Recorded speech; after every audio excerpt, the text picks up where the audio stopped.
I give to you the perfect cheesecake. Don't be intimidated by making homemade cheesecake. I've got the perfect recipe that includes the buttery graham cracker crust, a creamy filling that bakes up with zero cracking, and a fresh topping made from juicy strawberries. Gotta start with the crust. Into the food processor goes 14 graham crackers. I really think it's worth it to start with the whole graham cracker versus the pre-processed graham cracker crumbs, because you might get lucky and have just some like larger crumb pieces. That would be on purpose. 1/4 cup of sugar, and then 6 tablespoons of butter that has been melted. I'm gonna process the graham crackers and the sugar and then add in the melted butter. I'm just gonna give it a couple pulses. That's what you want, just kind of like damp sand. Let me tell you a little bit about the cheesecake pan. This is a piece of equipment that honestly has intimidated me for my whole cooking career. Now I know the kind to get. It's this kind, where the bottom also has a little dip in here. That way you can slide the cheesecake right off. This one also is heavy duty with like a nice coating. And now you still have this little lip out here to catch any potential water that may come up later. Also, you need to spray the sides of it. The crust has so much butter that it probably won't stick anyway. So it's more about the sides. Okay, then in goes our crust. You still want to pack it, but just not super tight. It kind of sounds counterintuitive. Like I kind of, want it to be packed.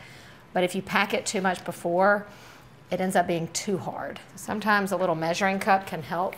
Okay, I've seen a lot of recipes where people don't even bake the crust, but I just feel like that doesn't sound right. So I bake this at 350 degrees just for about 8 minutes, or until just like it's a little fragrant. You also want to be sure that the rack in your oven is at least in the middle or one below. It's just starting to brown around the edges, and it's definitely very fragrant. So I'm gonna let this cool slightly while I make the filling, and I'm going to reduce my oven temperature to 325.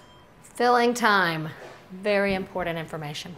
Pay attention. Starting with my cream cheese, I let this sit out overnight. You want it soft the natural way. You don't want to try to melt this in the microwave, it gets too watery. So I'm starting with 4 blocks of cream cheese, and I'm gonna give that a little whirl in there to get smooth. You wanna use the full fat cream cheese, not that light stuff. We're making cheesecake, we're not trying to be healthy.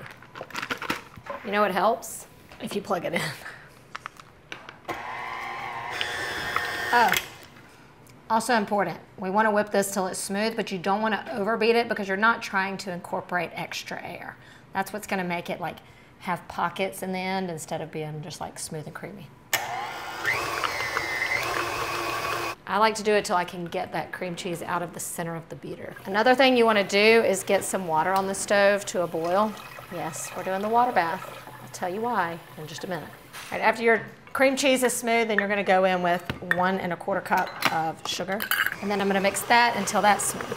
I suggest taking a lot of scrape breaks. That's how you're gonna avoid those little clumps. Sorry about that, did I hit you? It's simple, but it's messy. See how smooth that is, that's what you want. At this point, we're adding in the next 3 ingredients, which are sour cream, a little bit of lemon juice, and vanilla. You want all these ingredients room temperature. I talked about the cream cheese, but you also want your sour cream and your eggs to be room temperature also, so that that cream cheese doesn't, tighten up. Okay, I'm going in with 3/4 cup of sour cream, and then 2 teaspoons each of lemon juice and vanilla. Forgot the salt. Just a 1/4 teaspoon of kosher salt. Now I'm gonna turn the mixer on low and incorporate my eggs one at a time. So I'll crack the second one in after the first one is fully incorporated. I kind of factored just 1 egg per block of cream cheese. 1 little zhuzh. All right, that's it. While I took every precaution, there are still some little tiny clumps of the cheese, but I don't wanna overbeat it, and they'll melt into the filling as it cooks. If you find out that you have a lot of bubbles in your cheesecake mixture, you can just let it sit for a little while in the bowl and let those settle. Now I'm just going to pour the cheesecake batter into our pan. You just want to smooth it out. Time to bake. Grab yourself a roasting pan or just any pan that is larger than your cheesecake pan. We are doing a water bath. You do not have to do a water bath if you don't want to. The purpose of the water bath is to ensure even cooking. This is basically a custard inside. So you don't want anything to happen too fast on the outside that's not cooking on the inside. You want it to kind of cook more evenly. It's just going to create a prettier cheesecake. It's still going to taste delicious if you don't do this. And if there are cracks on the top, It also doesn't matter because remember, we're about to make the most delicious strawberry topping ever. We have to first wrap the pan with foil and then place it into our pan because we're trying to block out, prevent any water from getting into that beautiful work of art. I learned this little trick. This is extra insurance. You don't have to do this, but I just thought it was creative. We can wrap the bottom also in an oven bag just for another layer of protection from the water. Now this goes into our pan. And now this goes into the oven. And now we're going to pour the water in very carefully. You want it to come up at least almost halfway. In we go. It's gonna cook at 325 for about 50 minutes. Fresh strawberries. This is what's taken this cheesecake to another level. It is strawberry season, and this past weekend I went to the Strawberry Festival and I went to get the very best of the best. So sweet. These are just the regular strawberries that you get at the big grocery store. Please look at the difference. One of these things is not like the other. Let me show you my little hack for washing strawberries though. The salad spinner. The main reason a lot of people don't want to wash their strawberries sometimes is because they think it will absorb too much water and make the texture off. So the key after you've washed your berries is to make sure they're really dry. It's okay if these aren't perfectly dry because they're going into a sauce. So I'm gonna start just by cutting the tops off and cutting these in half. I'm gonna start with about 4 cups of strawberries to make the sauce, but at the end of the day, I'm gonna stir in some big juicy chunks of strawberry because I wanna see that on top of the cheesecake. I'm adding everything to the pot before I put it on the heat because I want the cornstarch to dissolve. You always want to start cornstarch in cold water when you're using it. That way it just fully dissolves in there. So to the strawberries, I'm going to go in with a 1/2 cup of sugar, and then 2 teaspoons of cornstarch, a tablespoon of lemon juice, and then about a 1/2 cup of water, and 2 more teaspoons of vanilla. Okay, then I'm just going to bring this to the stove now. Okay, now I'm just going to bring this to a boil. This smells so good. It's thickened and these berries are nice and soft, so I'm gonna take a potato masher and mash this till it's pretty smooth.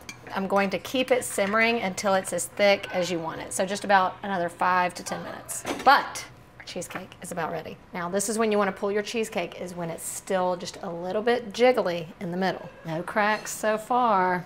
This is the crucial part, is that we don't want this to cool down so fast. So I'm gonna leave it sitting here in the water bath for about 10 minutes or so. My sauce is where I want it. It's really rich, deep red. So I'm gonna remove it from the heat, let it cool about 10 minutes or so, and then I'm gonna stir in fresh strawberry chunks. As soon as the cheesecake starts to pull away on its own, that's when I like to go ahead and run a knife around the edge to finish that, because you don't want the pan to pull the cheesecake away to where it creates a big crack in it. I want it to cool completely on the counter before I put it in the fridge. Again, you don't want to go from those drastic temperatures, or that's what causes the cracking.